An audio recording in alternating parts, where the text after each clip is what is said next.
Kung noon pagdating sa mga Marcos ay personalan at maaanghang na banat ang inyong ipinupukol sa kanilang pangalan.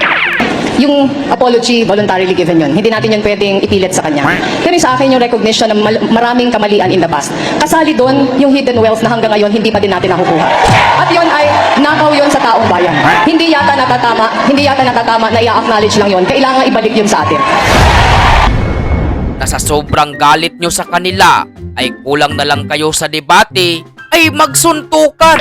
Lahat ng mga question, lahat ng mga issue na binabanggit tungkol sa hidden wealth ay naging bahagi na ng mga iba't ibang kaso sa korte. At sa korte kung ano man ang iutos, kung ano ang paghusga sa ganung mga issue ay susundan naman namin.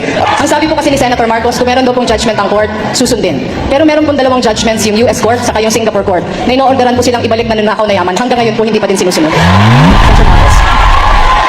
Siguro maliwanag na tayo talaga ay nasa gitna ng kampanya. Dahil, siguro naman, abogado po si Congresswoman Robredo, siguro, alam ko naman, sigurado kung alam naman niya, hindi ang pamilya ko ang humahad lang sa pagbayad ng compensation sa human rights claimants. Ang humahad lang po dyan, ang kaso niyan, ay nasa gitna ng human rights claimants at saka ng gobyerno na pinangungunahan ng Liberal Party. Kaya ang Liberal Party ang humahad lang sa pagbayad ng human rights compensation. Kung saan itong si Manang Lini at ang mga bataan niyang mga pinklawan ay may pa never again pang slogan na nalalaman basta't apelyedong Marcos ang pinag-uusapan. Tipong dumating pa sa punto na itong si Leni Robredo ay tinawag pang sinungaling sa live interview itong si PBBM na kawatan. Bakit hindi dapat iboto si Bongbong Marcos? Number 1, sinungaling. Pangalawa, in the difficult moments, hindi siya nagpapakita. Subalit ngayon ay tila nag-iba bigla ang ihip ng hangin. From never again to why not together again? Kung saan naging tila lovers in Paris ang naging datingan nitong si PBBM at Manang Lenlen. The most political thing that we did today, I wore my pink socks. Baliw. My pink socks in honor of Mayor Lani. Pastilan, so weird. Kung saan mababakas pa natin sa pagmumukha ni Manang ang kilig noong malaman niya na siya'y bibisitahin ng kanyang collab team. Ito yung first time as mayor, pero tingin ko kasi ang laking tulong nito sa NAGA. Pag presidente yung pupunta. Kasi, syempre, yung agencies, lahat susunod sa directive niya. Mahirap yung mayor kasi lagi tayo nagmamakaawa sa agencies for help. Pero pag presidente na ang magsabi, malaking bagay yun.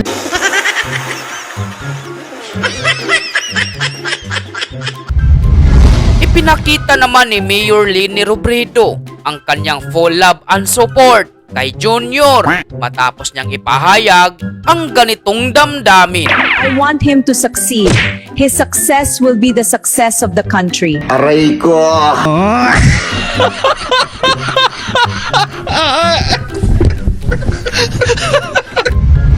Kung literal na balimbing lamang ang pag-uusapan, ay wala na sigurong makakapanaig dito kay Niga Jokebox star Sharon Cuneta, dahil kung noon ay kulang na lang lait-laitin at apak-apakan nito ang apelyido ng mga Marcos. If you vote for him and he wins, we will have another Marcos sitting in the presidency on the 50th year anniversary of martial law which his father decreed.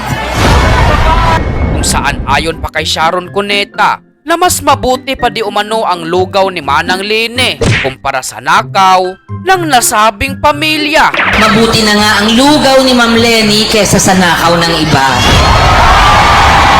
Make sure sa May 9, do not give your future away! Do not allow our country to be laughed at again by the world! Do not allow another president who does not deserve to lead. Subalit matapos ang mga panlalait at paghamak ni Sharon sa mga Marcos noon, ay ito, todo sip-sip na siya ngayon. I'm happy to be here, sir. And sir, I have only one vice president there. Sana all ligtas. My date tonight. Mali your choice, no? Okay, let's move on. Do not allow another president who does not deserve to lead.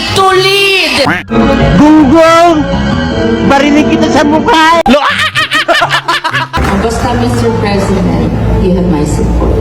If you vote for him and he wins, we will have another Marcos sitting in the presidency on the 50th year anniversary of martial law, which his father decreed. I will pray for you. I will pray for the country. I will pray that before we all judge you, that you are allowed to do your job for all of us. And we pray for good health, peace of mind from all the fake news, and the disinformation. May God be with you every single day, Mr. President and Madam Madam First Lady. Naging Vice President na si Madam First Lady.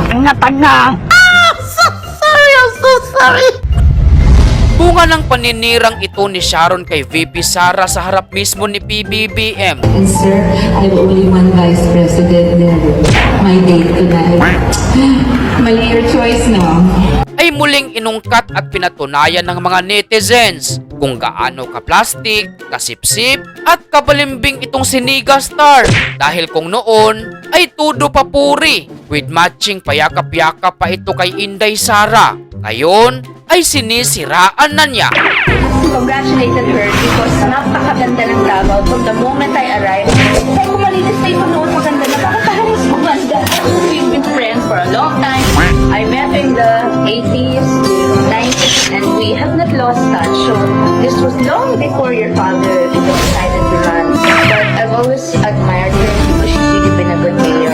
I call her Inday Mayor and she calls me, it's so cute, so sweet. Ate siya. Ate talaga. Thank you very much for supporting Davao City. Thank you for making everyone happy. And sir, I have only one Vice President there. My date tonight. Mali your choice now.